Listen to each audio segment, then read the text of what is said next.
Some men find out their wife is cheating and fall apart.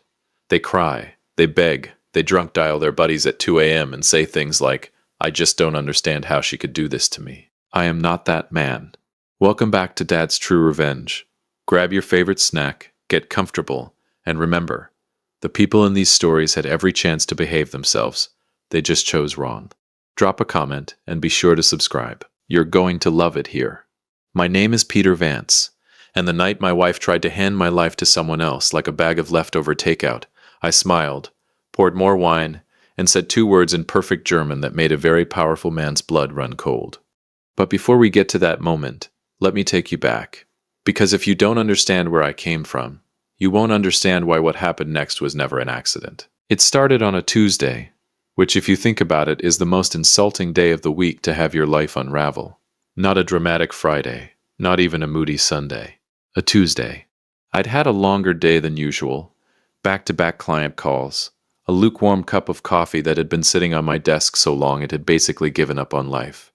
And my wife Rachel, leaning against the kitchen counter with that particular smile she wore when she wanted something. Rachel was beautiful the way certain storms are beautiful, the kind you stand at the window admiring right up until the moment the roof caves in. "Peter," she said in that warm honey-dipped voice, "Klaus wants to take us to dinner on Friday. He says he wants to get to know the man behind the woman, Klaus, her boss. Klaus Brenner, Senior Managing Director of Brenner Weiss Capital, the kind of man whose suits cost more than most people's cars." I'd heard the name for 2 years, heard it in passing, heard it when Rachel came home flushed from late client meetings, heard it in the particular way she never quite met my eyes when she said it. I looked up from my laptop. "Sure," I said. "Sounds great." And I smiled. Rachel blinked. I think she was expecting resistance, a raised eyebrow maybe, a territorial grunt, something. But I just smiled and went back to my screen. What Rachel did not know, what she could not know, was that I had been waiting for this dinner for a very, very long time. Now here's what you need to understand about me. I grew up in a small town in rural Ohio, the kind of place where everybody knows your name, nobody knows your father's, and the library is the most interesting building in a 3-mile radius. My mother, Carol Vance, raised me alone. No explanation. No apologies. She worked nights at a nursing facility, days at a diner, and somehow still found the energy to quiz me on vocabulary words before bed.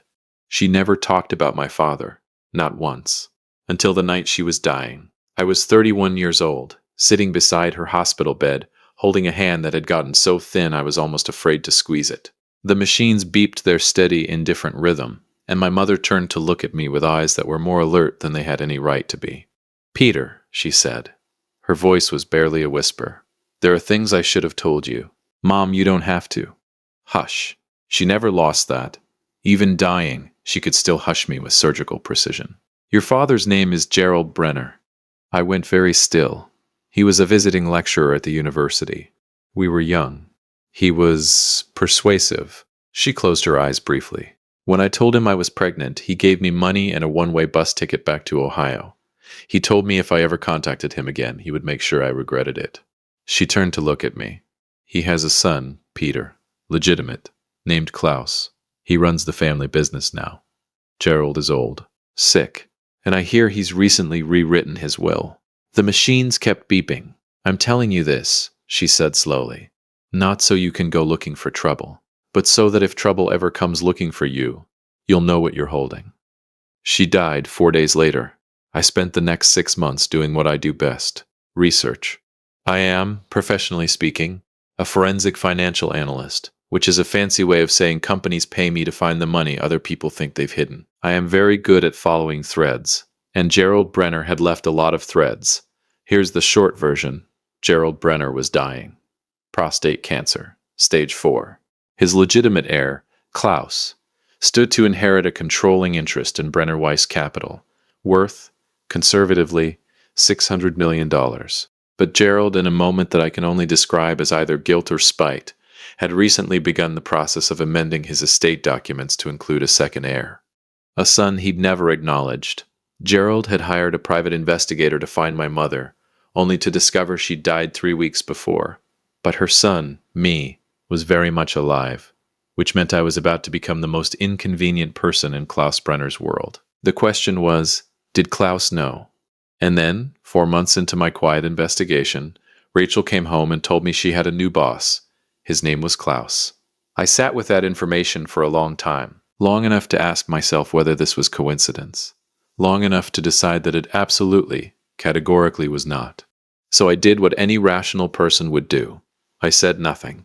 I smiled. I waited. Friday came dressed like it had somewhere important to be. The restaurant was the kind of place that didn't have prices on the menu, not because they forgot, but because if you needed to ask, you probably shouldn't be there. Dark wood paneling, candlelight, a sommelier who moved through the room like he was walking on carpet no one else could see. Klaus was already seated when we arrived. He stood when he saw Rachel, and the way he stood, the slight lean forward, the warmth that flickered across his face before he composed it, told me everything I needed to know about what was happening between them. He was tall, silver-haired, with the kind of jaw that probably had its own LinkedIn profile. He extended his hand to me with a broad, generous smile. "Peter, I have heard so much about you." The German accent was light, barely there. He'd clearly worked to sand it down. "All good things, I hope," I said. "Of course." His eyes said, "You poor, oblivious man." I shook his hand firmly and smiled back. My eyes said, "Absolutely nothing." We sat. We ordered. The conversation flowed the way conversations do when two people are performing for a third.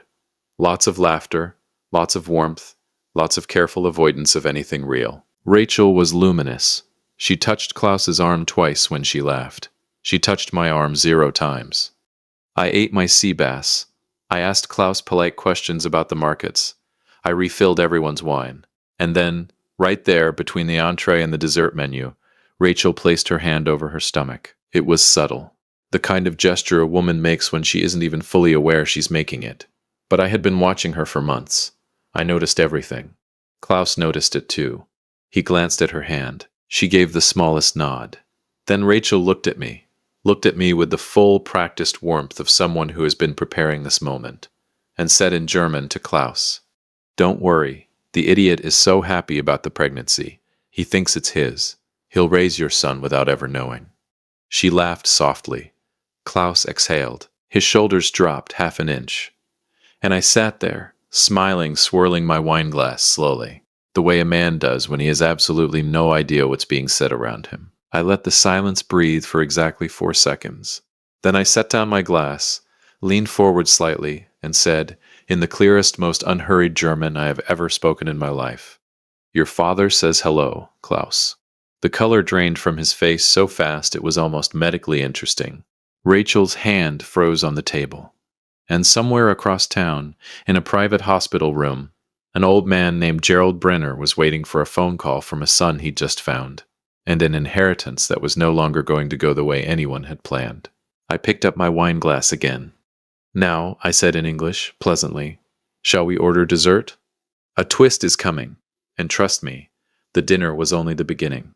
If you've made it this far, do us one quick favor. Subscribe. A lot of people watch without ever doing it, but it costs you nothing and means everything to us. Thank you, genuinely." There is a specific kind of silence that has weight to it, not the comfortable kind, not the silence of a Sunday morning or a long drive with someone you love. I'm talking about the kind of silence that presses down on a room like a physical thing, the kind where you can actually hear people trying to decide what their face should be doing. That was the silence at our table for approximately 11 seconds after I spoke. I counted. Klaus Brenner, Senior Managing Director, silver-haired $600 million man, was staring at me the way someone stares at a piece of furniture that has just stood up and introduced itself. His mouth was slightly open. A man like Klaus had probably not been genuinely surprised in 15 years.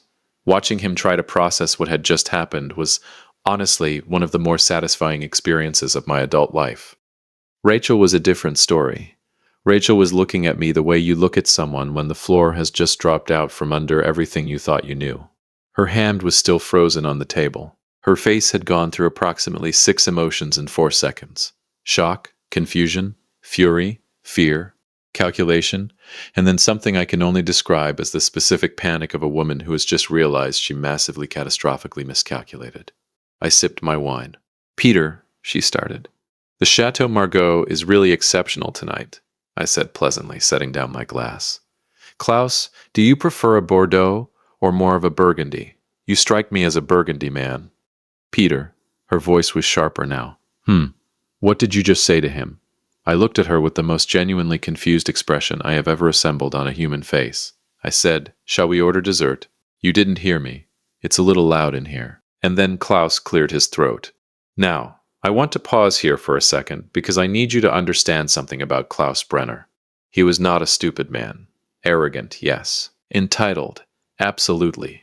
The kind of man who had moved through the world so long on the strength of his last name and his father's money that he'd mistaken inherited privilege for personal intelligence. But stupid? No. He was sharp. And in the 11 seconds since I'd spoken, I could see him doing exactly what a sharp man does when the ground shifts beneath him. He was calculating. He picked up his own wine glass, took a slow sip, set it down with precision, and when he looked at me again, something had changed behind his eyes. The warm, magnanimous host was gone. In his place was something cooler, harder. You speak German, he said. Not a question, a statement. With the particular flatness of a man who is buying himself time. Since I was about 19, I said. My mother thought it was a useful language. She was right, as it turns out. Rachel made a sound that was almost a laugh, the kind that comes out when a laugh is the only thing standing between you and a full emotional collapse.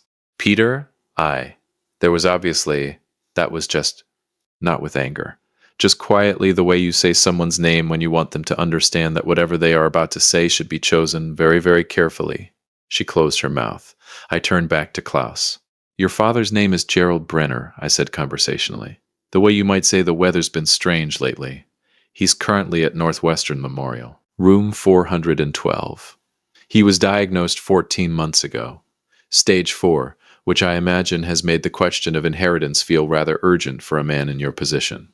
Klaus had gone very still. He began amending his estate documents 8 months ago, I continued.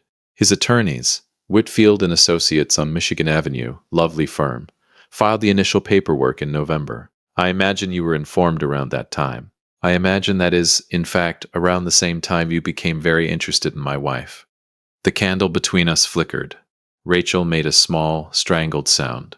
Now, I leaned back in my chair, completely relaxed, the way a man is relaxed when he has been carrying a thing for so long that finally putting it down feels like a vacation. I don't know exactly what your plan was. Whether you were gathering information through Rachel, whether you thought proximity to me would give you some leverage, whether you had something else in mind entirely. I've had some theories. I tilted my head slightly. I've also had about 6 months to look into your finances, your legal filings, your corporate structure, and 3 offshore accounts that your own board of directors would find quite interesting. Klaus set down his wine glass. I'm not here to threaten you, I said, and I meant it. That's not what tonight is. Tonight is just an introduction, a proper one this time, without the performance. I gestured lightly between the 3 of us. So, now that we all know what we know, shall we have an honest conversation? What happened next is something I have replayed in my mind more times than I can count. Rachel started crying. Not the delicate, cinematic kind of crying. The real kind, sudden, ugly, genuinely uncontrollable. The kind that comes out of a person when the version of themselves they've been maintaining finally cracks straight down the middle. She pressed her fingers to her mouth and her shoulders shook, and for a moment, just a moment, I felt the thing I had spent 6 months carefully not feeling. Because here is the truth about Rachel, and it is a truth I am not proud to admit. I had loved her, genuinely. The kind of love that sneaks up on you while you're busy being sensible, while you're splitting a terrible pizza at midnight and laughing at something that wasn't even that funny, while you're sitting in the car in the driveway because the song on the radio is too good to get out for. That kind of love, the embarrassing kind. I had loved her, and somewhere along the way something had shifted between us, and instead of talking about it, instead of saying anything, she had made a choice, and that choice was sitting across from me at a table that cost more per plate than my first car payment. I looked at her for a long moment. Then I looked away. The baby, I said quietly, still not looking at her. Is it actually his? A pause. Peter, Rachel, yes or no? She wiped her face. Her voice when it came was so small it barely made it across the table. I don't know. I nodded slowly. I had prepared myself for that answer. I had prepared myself for every answer. What I had not fully prepared myself for was the way it would feel to hear it in her voice. Quiet and ashamed and genuinely lost. I picked up my water glass and drank from it. Then I set it down. Okay, I said. Klaus had been silent through all of this, which told me a great deal about him. A man who cared about Rachel, genuinely beyond strategy, would have said something, would have leaned forward, or reached for her hand, or at the very least looked uncomfortable in a human way. Instead, Klaus Brenner had been sitting with the particular stillness of a man running numbers, assessing, adjusting his position. He confirmed everything I needed to know about him in his silence. "What do you want?" he said finally. His voice was even, almost impressive. "That's a big question," I said. "You clearly didn't come here to make a scene," he said. "You could have done that months ago. You've been building to something." So, he straightened slightly in his chair. "What is it?" I looked at him for a long moment. "I want to meet Gerald," I said. Something moved across Klaus's face. The first genuinely unguarded thing I'd seen from him all evening. It was gone in an instant, replaced immediately by the smooth, controlled expression of a man who has been trained since birth to reveal nothing. But I saw it. And what I saw was not anger. It was fear. "That's not possible," he said. "He's my father," I said simply. "He absolutely does," I said. "He hired investigators to find my mother 18 months ago. He found out she was gone. He found out about me. That's why the will is being amended, Klaus. Why do you think he's changing it?" I paused. "The question isn't whether Gerald knows I exist. The question is whether he's going to get the chance to do something about it before his attorneys finish their work." Klaus said nothing, but his jaw was doing something very specific. The tight, controlled flex of a man holding something back by the grip of his back teeth. "I'm not trying to take anything from you," I said. "And this, too, I meant. I'm not interested in money. I'm not interested in the company. What I'm interested in is sitting in a room with a dying old man and hearing the truth about where I came from. That's it. That's the whole thing. So the question, Klaus, the only question that matters tonight is whether you're going to help me do that quietly, like reasonable adults who are sharing a very expensive bottle of wine." I glanced at Rachel briefly, then back to him. "Or whether you'd like this to become complicated." The candle flickered again between us. Outside, through the tall restaurant windows, Chicago was doing what Chicago does in November. Wind picking up off the lake, sky pressing down dark and heavy, the city going about its loud and different business. Nobody moved.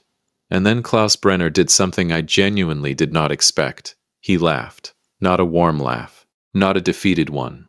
A short, quiet, almost admiring exhale of a laugh. The kind that comes out of a person when they've just been beaten at something, and they're too honest with themselves to pretend otherwise. "Your mother," he said slowly. "Carol Vance." I went still. My father talked about her. His voice had changed. Something older in it now. Something that had nothing to do with boardrooms or balance sheets. Not often, but sometimes. When he'd had too much to drink. He looked at me for a long moment. He said she was the smartest woman he'd ever met. Said letting her go was the only thing in his life he genuinely regretted. The table was very quiet. "He doesn't know what kind of man that made him," I said. "No," Klaus agreed. "He doesn't." We looked at each other across that table. Two men with the same father, in a restaurant that belonged to a world only one of us had been born into, in the middle of a mess that neither of us had made cleanly. Rachel had stopped crying. She was watching us both with the expression of someone witnessing something they don't have the language for yet. I reached into the inside pocket of my jacket and set a business card on the table in front of Klaus. "My cell," I said. "I'd like to see him before the end of the month." I folded my napkin neatly, pushed back my chair. "Dinner was excellent," I said. "The sea bass especially." And I walked out of that restaurant into the cold Chicago night, leaving two people at a table who each had a very different version of what was supposed to happen tonight. Neither of them had been right. If you've been listening for a while and want stories like this to keep coming, it really helps if you hit that like button and subscribe. 97% of people never do, but it's what keeps this whole thing running. So thank you for real. There is something nobody tells you about revenge. Not the dramatic Hollywood kind, not the explosion, not the courtroom moment, not the slow walk away from something burning behind you. I mean the real kind, the quiet kind, the kind that lives in spreadsheets and sealed envelopes, and 6 months of saying nothing when everything in you wants to say something. Nobody tells you that when it's finally over. When every piece is exactly where you put it, the feeling isn't triumph, It's exhausting. And something else. Something that doesn't have a clean name. But I'm getting ahead of myself. Klaus called on a Wednesday morning. I was at my kitchen table with coffee and my laptop, doing what I do every morning, following money. It's almost meditative, honestly. Most people think forensic financial work is dramatic. It isn't. It's mostly just patience. You pull a thread. You wait. You pull another one. You wait some more. Somewhere in the waiting, the picture assembles itself. My phone buzzed. Unknown number. German country code. I answered on the second ring. Peter. His voice was different from the restaurant. The performance was gone. What was left was just a man, tired, I thought, in the specific way powerful people get tired when they finally stop performing. I spoke with my father's care team this morning. And, Friday, Klaus said, 2 o'clock, Northwestern Memorial. I'll leave your name at the nurse's station. Another pause, longer this time. He's not well, Peter. I want you to understand that before you go in there. I know, I said. He has good days and bad days, Friday maybe. Klaus, I said his name the same way I'd said Rachel's at dinner. Quietly. Precisely. I'm not going in there to hurt him. Silence. I know, he said finally. And I believed him. We hung up. I sat at my kitchen table for a long time after that, not moving, not looking at anything in particular, just sitting with the weight of a moment I had been building toward for 8 months, which was itself built on top of a lifetime of a question I'd never been allowed to ask. Then I got up, rinsed my coffee cup, and went back to work. Because the money doesn't follow itself. I need to tell you about Rachel. Not the Rachel from the restaurant, not the woman with her hand on her stomach and the secret in her smile. The Rachel from before all of that, the one I actually married. We met at a work conference in Cincinnati, the kind of conference where everybody's pretending the free cocktail hour isn't the only reason they came. She was standing at the edge of the room in a red dress, holding a glass of white wine, and she was the only person in that entire networking event who looked genuinely amused by it. Not bored, not performing, actually amused. Like she'd arrived at a party she hadn't expected to enjoy and was pleasantly surprised. I walked over and said, "You look like you're watching a nature documentary." She looked at me and said, "I'm deciding which species is which." I laughed. A real one. The kind that catches you off guard. We talked for 3 hours. We missed every single panel we'd paid to attend. We split a cab back to the hotel and she gave me her number and said, "Don't be weird about it." And I said, "Absolutely no promises." And she smiled the smile that I would later learn meant she'd already made up her mind about something. We were married 19 months later. For 2 years, it was the realest thing in my life. I want you to know that. I want you to understand that what I'm telling you is not the story of a man who was always waiting for his wife to fail him. It is the story of a man who loved his wife, and then, somewhere in year 3, somewhere between her promotion and his long hours and the silences that started filling the spaces where the conversations used to be, lost her. Not all at once, gradually. The way you lose daylight in November. You don't notice the exact moment it gets dark. You just look up one day and it is. Friday arrived like it had been counting down to itself. Northwestern Memorial is one of those hospitals that tries very hard to not feel like a hospital. Warm lighting, real art on the walls, staff who make eye contact and mean it. It doesn't entirely work, because no amount of good lighting changes what a hospital fundamentally is. But they try. I appreciated the effort. I left my name at the nurse's station on the 4th floor, and a young woman in scrubs walked me down a corridor that smelled like antiseptic and something floral. Someone's flowers, probably, doing their earnest best against the reality of the place. She stopped at room 412. "He's been up since this morning," she said quietly. "Good day today." She said it the way medical staff say things like that. Matter of fact, kind, careful not to attach too much to it either way. "Thank you," I said.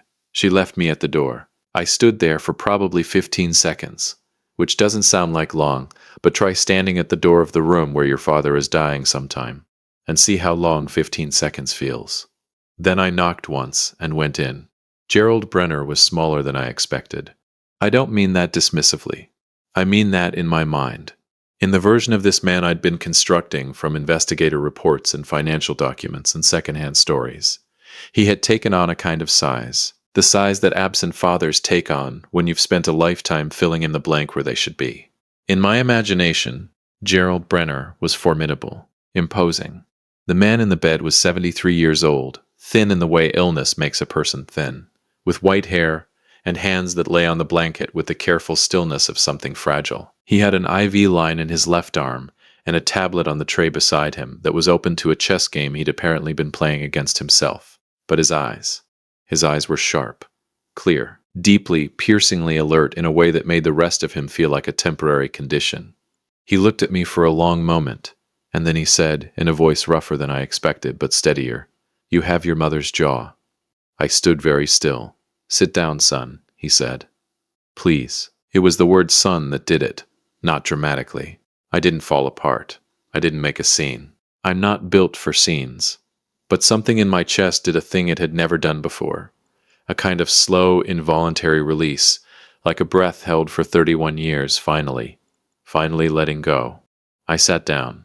We talked for 2 hours. I'm not going to give you every word of it, because some things belong only to the room they happened in. But I will tell you the shape of it. He told me about my mother, about the university, about the spring semester of 1991, about a woman who argued with his entire thesis on Keynesian economics in front of a lecture hall full of students, and was so ferociously, effortlessly right that he'd been in love with her before she'd finished her second sentence. He told me about his fear, the coward's calculus of a young man from money, who couldn't imagine what it would cost him to do the right thing. He told me about the investigator he'd hired, and the morning he found out Carol Vance had died, and what that morning had felt like. "I have been a man of considerable means my entire life," he said at one point, looking at his hands, "and I have made a remarkable number of poor decisions with it."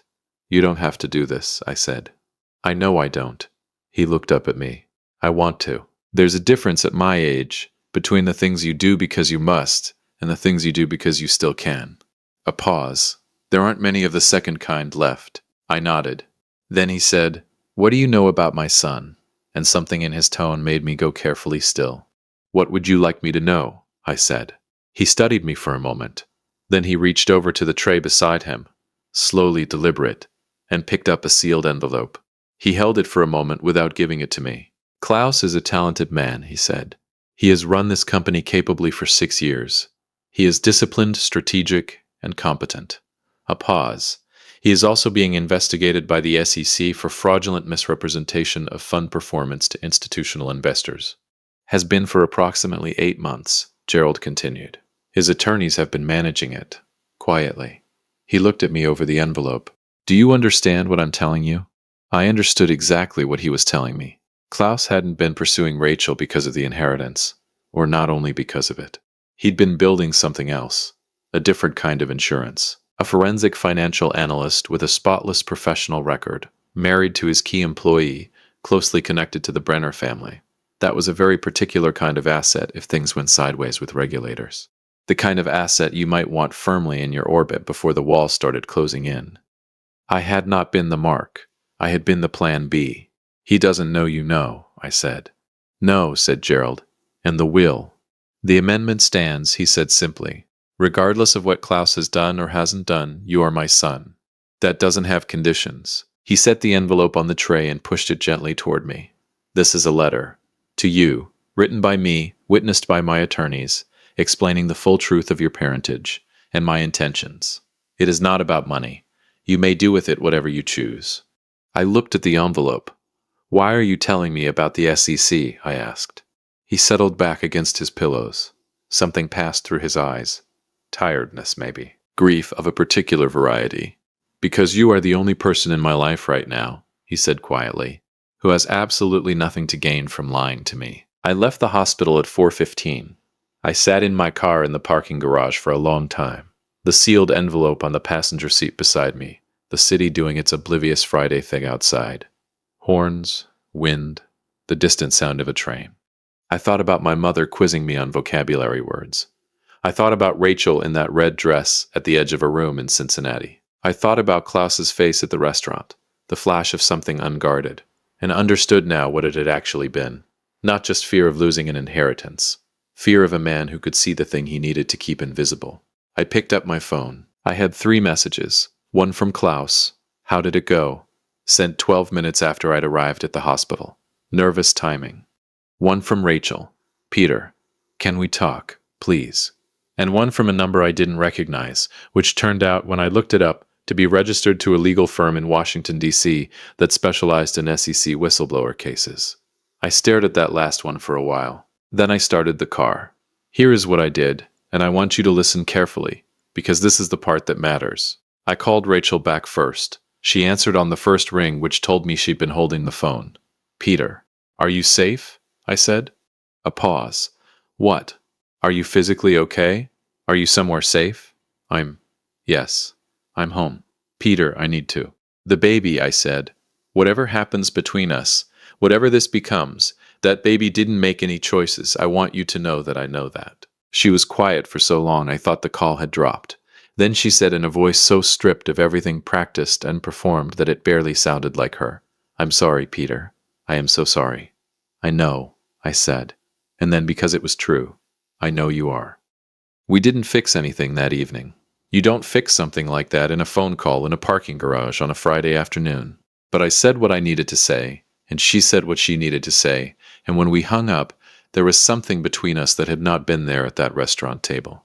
Something that felt, strangely, more honest than most of the previous year had been. Klaus I called on Saturday morning. "I met him," I said.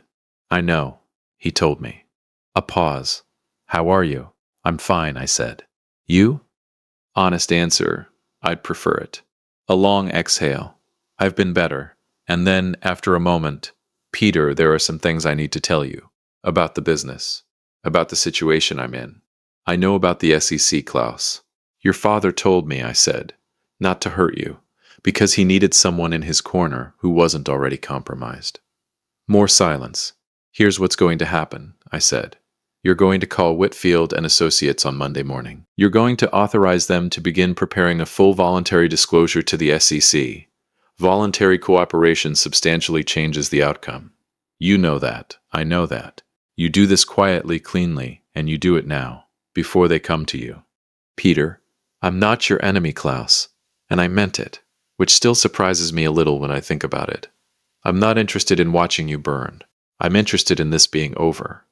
All of it." A very long pause. "Why?" he said finally. "Why would you help me?" I thought about it honestly before I answered. "Because you're the only brother I've got," I said.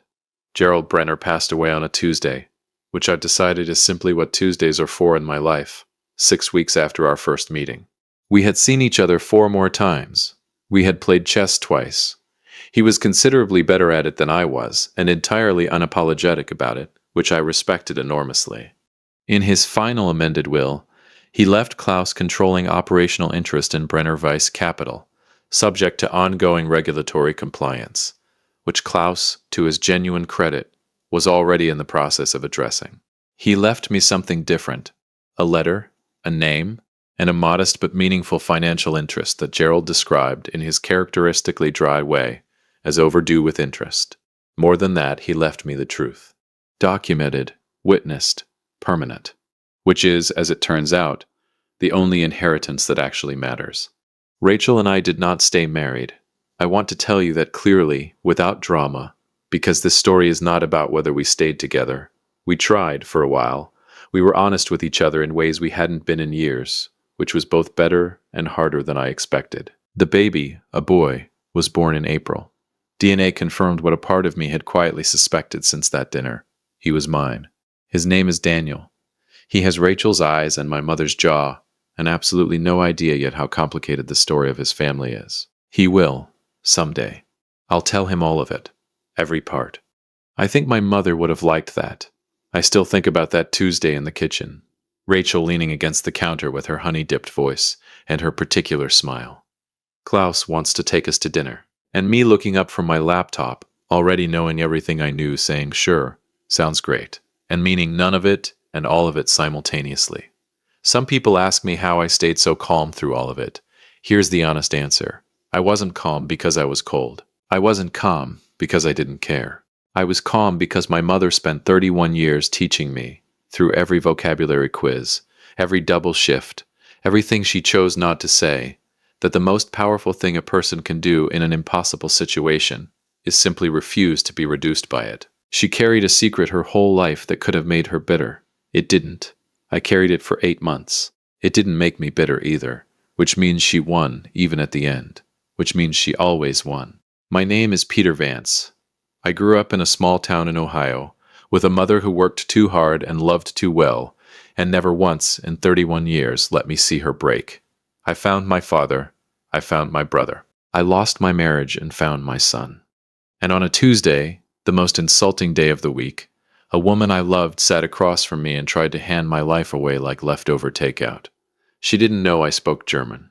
She didn't know a lot of things. But the one thing she never knew, the one thing nobody in that room knew, was that the man sitting across the table smiling like a fool had already won.